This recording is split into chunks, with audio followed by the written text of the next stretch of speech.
traditions comme ça, des rituels qui traversent le temps, on ne sait plus trop pourquoi on les fait. Et en fait, ça remonte dans la nuit des temps, lorsque les anciens, par exemple, avaient peur du noir, ils avaient peur que le ciel leur tombe sur la tête. Et là, le solstice arrivait, et là, on disait à la Sainte Luce, le soleil rallonge du saut d'une puce.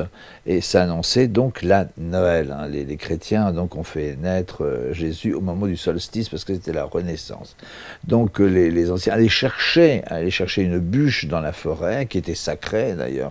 Il fallait qu'elle soit belle, il fallait qu'elle soit vraiment, on la choisissait, et on la parait de lierre, on la parait de branches de sapin, c'est-à-dire des plantes éternelles qui représentent l'éternité. On ramenait cette bûche, on l'allumait parce qu'elle représentait donc le soleil qui revenait, le feu. Hein. Et cette bûche était décorée de guirlandes de houx.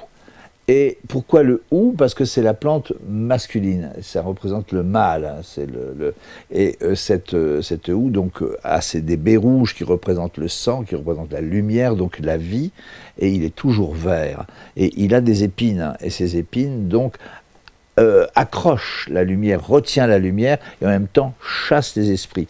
Et si on enroule, si on fait des couronnes avec le hou et le lierre, qui est le principe féminin, et qui est aussi, là elle meurt ou elle s'attache, donc elle enroule, il y a un petit côté quand même Viviane et Merlin.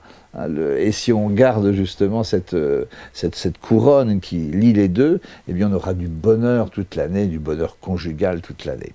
Alors cette bûche, on y mettait le feu, et si on allait se promener la nuit ou la messe de minuit, ou si on allait coucher, on laissait toujours la porte ouverte pour que les esprits, les petits esprits, donc les lutins, les dieux pénates, viennent, et les fantômes, viennent s'asseoir autour du feu et se réchauffent. Et cette cendre, lorsque le cendre de la bûche, le lendemain, était recueillie, parce qu'elle protégeait, alors là, c'était vraiment une panacée, hein, c'était un élixir d'amour, c'était aussi, elle chassait les mauvais esprits, elle chassait l'orage, et si on en mettait aussi autour des écuries et de la ferme, elle protégeait les bestiaux.